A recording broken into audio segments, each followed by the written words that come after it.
Hello to all viewers and welcome to the fifth alumni talk in this series of catch-ups, very close to ThinkYoung's heart. For any of those who didn't catch the previous talks of this weekly series, we are picking the brains of our great alumni to showcase the achievements and stories of those in the ThinkYoung community. But importantly, they are also here to offer some guidance from their experiences to help inspire and encourage young people to get themselves out there, pursue their career path and passion, and kickstart the future they want. I'm your moderator, Betsy Lake, External Relations Assistant at ThinkYoung, and we are joined by a wonderful guest today, Alumna Lindita Komani, founder of Kompass and writer. Thank you for joining us today. I'm really looking forward to our chat, Lindita. Thank you for inviting me. It's a pleasure to be with you and with ThinkYoung again. Thank you. Always nice to hear. So you spent a good 3 years at ThinkYoung, if I'm not mistaken, and I just wanted to know, about your experience there, any highlights or favorite projects or parts that you have about working there. I know from yourself that you worked in some very interesting projects in Kosovo. Yeah, well, I was invited to join ThinkYoung with a project idea I had expressed to Andrea Gerosa, the founder of ThinkYoung, and the project was related to Kosovo. We had met a few months before that in Kosovo in a conference we organized with a network of junior entrepreneurs. And that was a very interesting experience, as it was the first conference of that kind taking place in Kosovo, where over 150 youngsters from all over Europe were visiting Kosovo and participating in entrepreneurial activities such as that. And then following up on that, I suggested to have a project focusing on a big issue for Kosovo young people from Kosovo, which was the lack of visa liberalization for them. So the impossibility for them to travel freely in Europe. That is an issue which, from the perspective of a European person, that is not an issue at all, because people in the European Union are born with this opportunity. Yeah. While for youngsters in Kosovo, it was impossible, and unfortunately, it's still impossible to just go away and travel freely. I'm not talking about working in a European Union country, but just traveling. Even this opportunity was not possible. And back then, we organized this. Let's say we organized ourselves and came up with this project to raise awareness in the European Union about the issues related to the lack of visa liberalization for people from Kosovo. There was a documentary, there was a book which was published called with the title Promising Kosovo. And then we had also a follow-up project, which was Sustainable Kosovo. We had a conference in Brussels where there was even a member of the European Parliament who back then was rapporteur on Kosovo, Ulrike Lunacek, who participated. And it was a great opportunity, I think, for several people from Kosovo working intensively on this project. And of course, for myself to see that this project idea became a reality. I enjoyed very much to be part of the ThinkYoung team. I really felt it. I'm also not, so coming from a country which is a European Union member, I'm from Albania. And even from that point of view, for me, it was an experience of very impressive kind, and I really looked forward to telling my peers, my colleagues, my student friends that they should join ThinkYoung, that they should take the opportunity to have an internship with ThinkYoung and so on.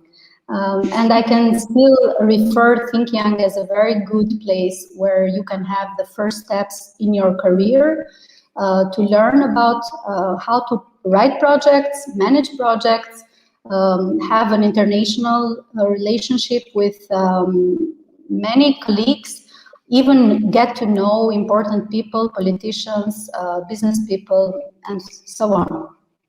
Yeah, I can completely reiterate everything you said there from my own experience at ThinkYoung. It's nice to know you're such a big fan still to this day, Lindita. Yes, I follow the activities online, yes. Oh wow, yeah, it's really interesting to hear about the previous projects that they've done before I came.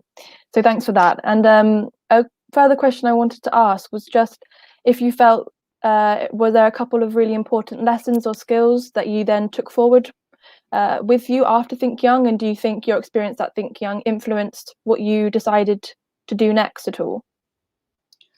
Well, from what I can tell now, as time has gone by and I have more experience, I can say that what I learned from ThinkYoung is to think in a disruptive way, and I think that is the thinking young and remaining young. If you want to really break through in something, you really have to be able to be disruptive and to be able to be young, to think in a young way, to take the perspective and think, how would a young person think of this? So not to hold very strong in your convictions, you have to be more open to identifying what is interesting and what could be good for my business or for my organization. Really open, see the market, have a benchmark also with existing organizations, and I think that is something I also got from ThinkYoung. Wow, yeah, sounds impactful. I like that very much. So fast forward from ThinkYoung, to your journey since and to now.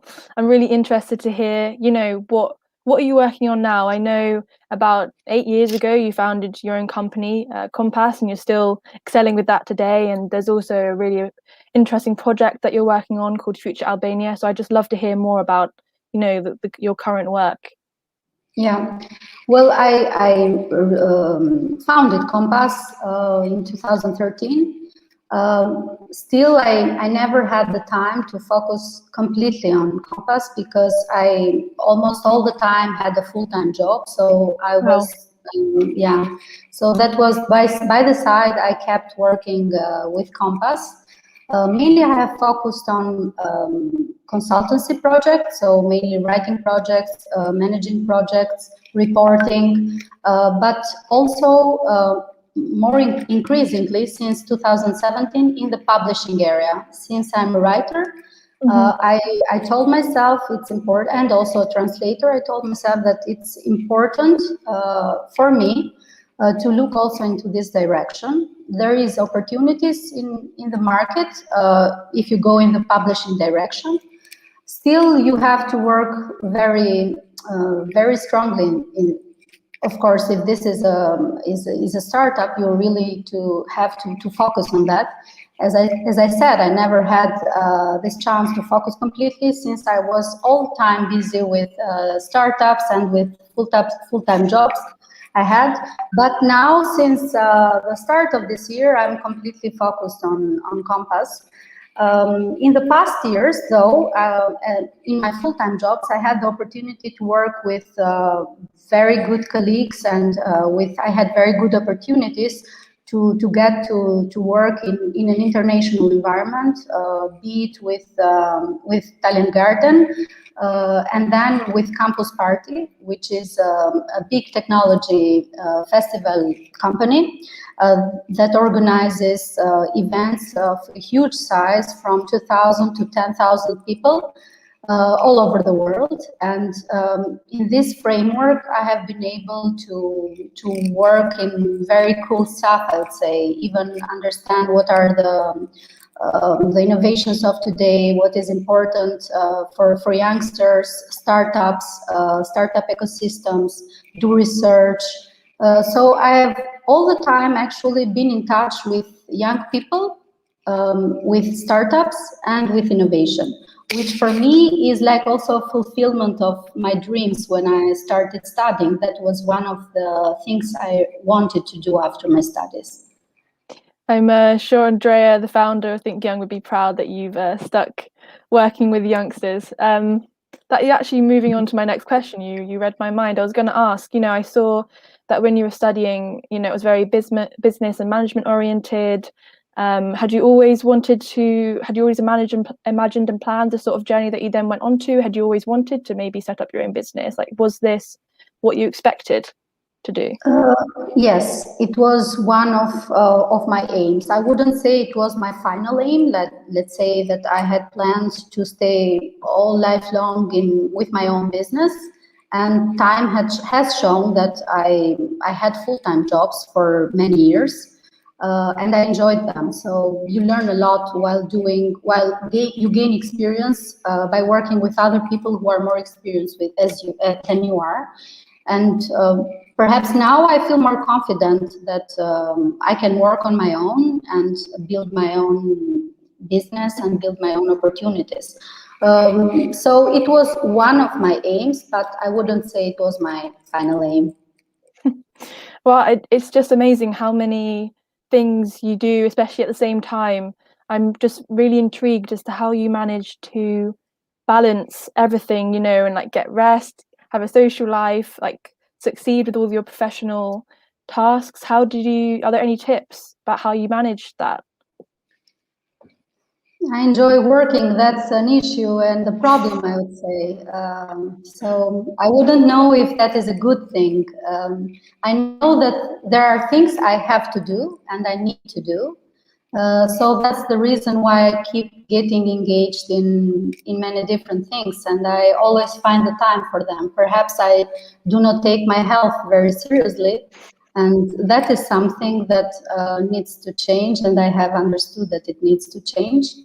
But I enjoy working. I think that's the basic thing. Everyone who is, I wouldn't say I'm a workaholic, but everyone who has a similar attitude as I have would understand what I'm talking about.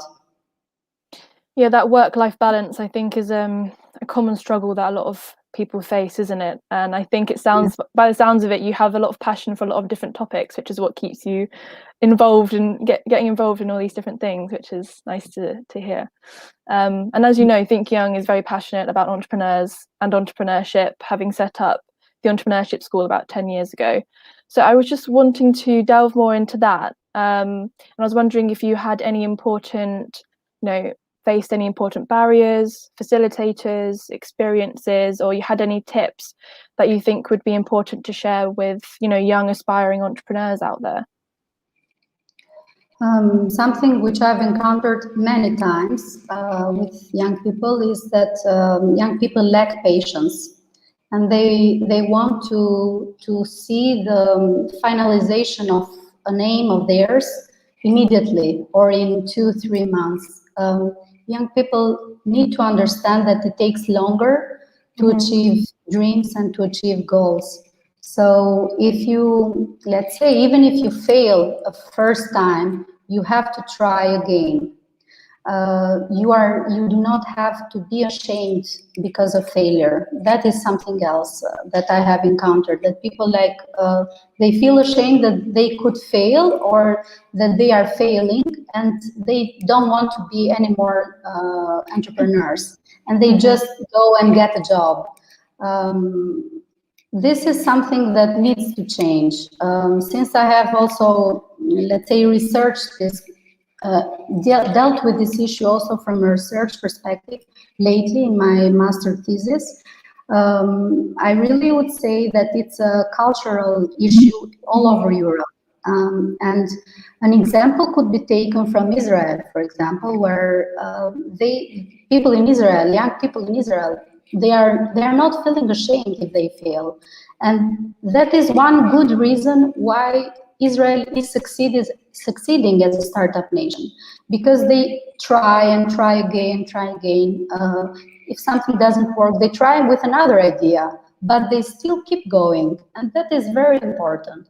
So I would say just not to feel ashamed and about failing, and then be patient, because if you really you have endurance and you work on your idea, you will succeed with time. You will succeed.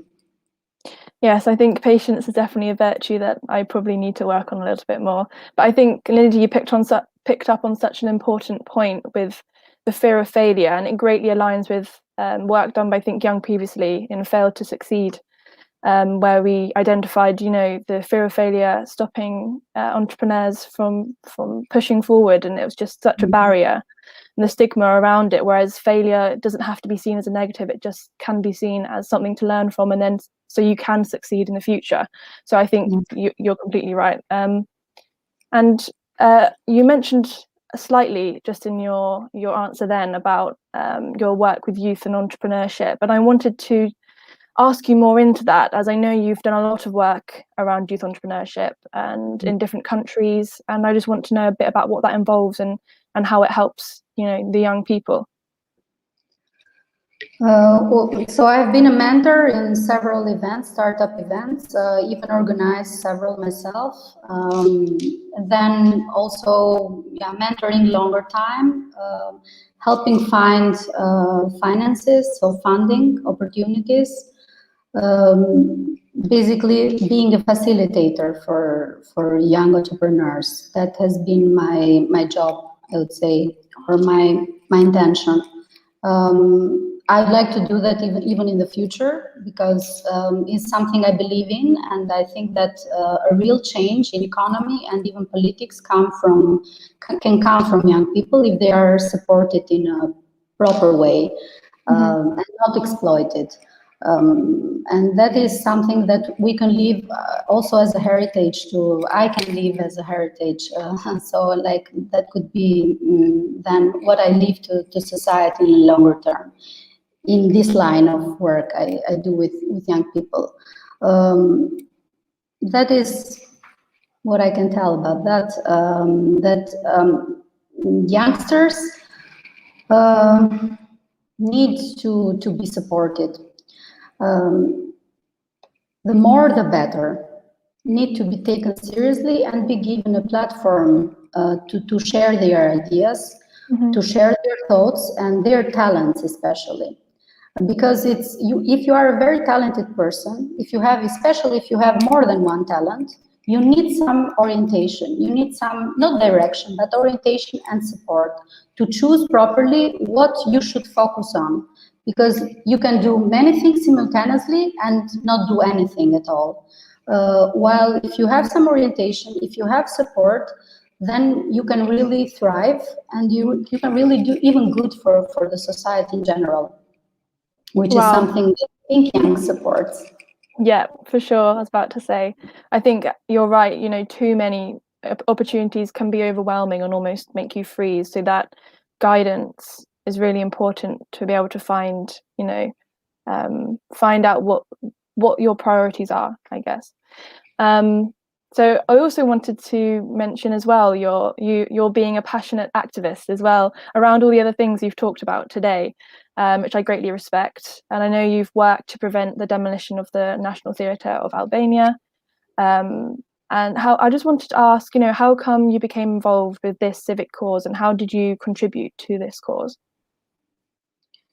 Well, I have been an activist even longer than that. I would say that my first activism was actually with ThinkYoung, as we were trying to lobby for young people from Kosovo. But then also back in Albania, so I would say in the past 8 years, I have been more strongly involved as an activist. And with the National Theatre cause, I have been very strongly involved. So it has been 3 years that I am working with many other people. Initially it was to stop the government from demolishing the building, and now we are working towards the aim of rebuilding the theater as it was and where it was.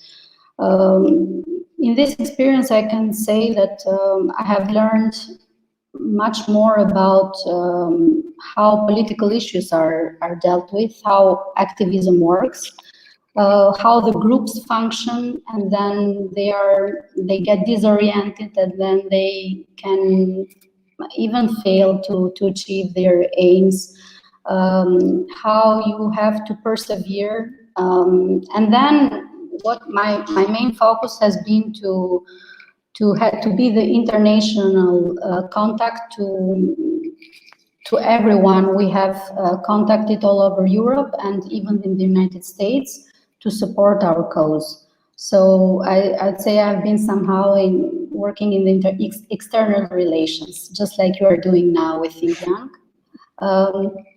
It has not been easy. It has been very difficult because in the end, the police came in the early morning, and they were over 1,000 policemen. We were only 50 people there, and they just demolished it within a few hours. Why it was important to participate in this cause was that the National Theatre was a very important piece of heritage for Albania, since it has been the birthplace for many institutions, especially in the cultural field. And that was an issue to which every Albanian related. It was not just a cause for a few people or for a certain group of people, like, I don't know, artists of the theater or somebody else, or architects. It was an issue for everybody. And the issue is, the good thing is that when it was demolished, we understood how big the National Theatre cause was. We had people writing about it from Argentina to New Zealand. We had thousands of articles that we could translate in those in the days after after the building being demolished. We saw that there was a huge support for that cause, and there is still huge support for that. So that is one reason why many people are continuing to deal with it, and I'm involved as well. Wow, it sounds like you did some great work, and I wish you all the luck with the future work in its reconstruction. So I know you touched on some advice already, but I just wanted to further ask you, with the aim of encouraging young activists on how to get involved, with choosing a cause they want to be involved in, or the activities and roles they can play. What sort of tips could you give them? I would say that young people need to participate in causes because they learn a lot. Causes open their minds. They can, of course, select which causes they want to join. They can join causes that are directly related to, I don't know, like being young, think young, or it can be even animals, society in general. It can be nature, it can be the oceans, it can be the National Theatre. It is important to understand that you are part of something which is bigger than you, and you need to contribute. If you want to take from society, you also need to give in a way back. Of course, you can argue that you can give back by paying taxes. That can also be enough, fair enough. But if you really want to change society, you need to get involved in a way. Of course, you can also go into politics. That is also an opportunity. But it is even easier to go into politics if you learn first how activism is done. So how it works, how a group is formed, how you write your opinions, your point of views, how you present them to politicians, how you defend yourself in front of somebody. It can be in the media or even in front of the people who are against your ideas and your cause. So it's like, it's a ground. It is, I would say activism is a fertile ground for people to learn about society and how society can improve, and things in the society can improve with time. Yeah, I thank you for that advice, because it's activism and getting involved in causes is definitely something that I've always been passionate about. One of the reasons why I actually chose to be a part of ThinkYoung, and it's definitely something I want to continue after my time at ThinkYoung ends, sadly. But yeah, so thank you for all of that. And one of the other things I wanted to touch upon that you mentioned earlier was, you mentioned your writing and publication and the opportunities in publication and things like this. Can you tell me a little bit more about your experience with writing and how come you chose to go down that route, and as well what you can say to others maybe thinking of going down that same route? So, yeah, well, I always like to do research, and that came earlier than starting writing, actually. So I enjoyed very much doing research, even in a literary or non-literary way. So even scientific research, then that was the first thing. And then I started to write. It's almost 20 years now that I started to write. So at first it was just for the fun of it, and then I discovered it as an important path for me to express myself, and then also a path to find a psychological way of dealing with things for myself. As I really experience society, I like to look into things and to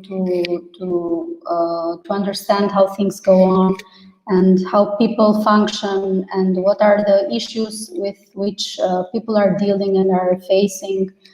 And of course, I know that I can write, so I kept going on. And then the idea came to really publish a book. So that happened almost 10 years ago. So it came from the poems I had written. I collected them. I went to a publishing house. Somebody edited the poems, and so the first book came out. And I think that was one of the nicest achievements for me as a person. I enjoyed it very much. I felt very happy about it. And there I understood that this is something I want to do continuously. So from then on, I have written, I have translated, I have published books since 2017. And even I write continuously articles with opinions on issues related to Albanian society, business, even politics. So it's not only fiction writing, it's also non-fiction. And I would encourage everybody who has a passion for writing to go down this path, to continue. If they have even failed in something, like in writing something, they should continue. Even my job in ThinkYoung, it started with the writing of a project. That was the first thing I had to deal with. So it's a good skill. It's needed also in business. So it's not just for fun and not just for passion. It's needed in business. There is even a profession which is content writer, which is open to everybody who is passionate about writing and who is talented and can really have good thoughts and express himself, herself in a good way. So even for a longer career path that is not writing professionally as a writer, but as a content writer for business, that is a good career path. And I'd really encourage everybody who has a talent for it to go with it. Yeah, I completely agree. Written language and written communication is powerful, and it's a good skill to have. And I can imagine all that work that goes into especially something like a book, and that feeling you must get after it's published. It must be amazing. Amazing, yes. So I have so many other questions for you. I feel like we could chat for a lot longer, but unfortunately we're limited to 30 minutes. So I'm just going to end on 2 quick fire questions. The first one being, if you were president of the European Commission for a day, what would you do and why?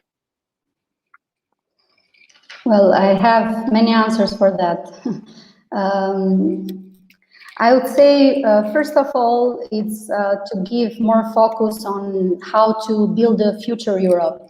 So understand what is the path in where Europe should be in 50 years from now, and understand that that could be done with the involvement of young people, of people with ideas, of talented people. In my master thesis, which I again want to quote here, I have focused on open innovation, which is also something that you are doing with entrepreneurship events we organize. which means to give a place for open exchange of thoughts and ideas for people of every age, of every nationality. So to create a basis for more open innovation mentality in the European Union. And I think that there are examples to be followed from the United States and from Singapore, which I have researched, and they are very good because they give an opportunity to all people with ideas and researchers and consultants to improve life in these countries. And this could be done at the European Union level. Perhaps it's done in some European Union countries, but not at European Union level. That is something I think I would do as a first thing in being a president of the European Commission. Then something which is within my heart and is very important is I would lobby very much and also with my commissioners to ask all European Union countries to vote for the integration of Western Balkans as soon as possible in the European Union. It could be a step-by-step integration, first a political one, and then in, I don't know, in 10 years, it could be even a full economic integration. I think that is important because there are many, let's say, competitors of the European Union coming to Western Balkans and promoting themselves, be it Russia, be it China, be it even the Arabic countries. So the perspective should be Western for the Western Balkans, because since 1990, when communism fell, we are looking forward to join the European Union. So it's 30 years of work, and that needs to be taken into consideration very seriously. Thanks, Lindita. And the final question that we always like to end on is, what's the one thing that you wish you'd known or wish you could tell yourself when you were younger? Not to feel ashamed of failure. That's great. Thank you. I think everyone can appreciate that. And we've got comments from the audience commenting on how interesting the discussion is, and thank you for all the tips. So it seems like, you know, you've really put some good advice out there. So thanks for sharing your valuable advice and experiences. I've learned a lot. It's been a pleasure. Thank you as well. It was a pleasure from this way. I'm glad. Thank you to all those watching as well, and see you next week for our next alumni talk on Tuesday. Have a great day, everyone.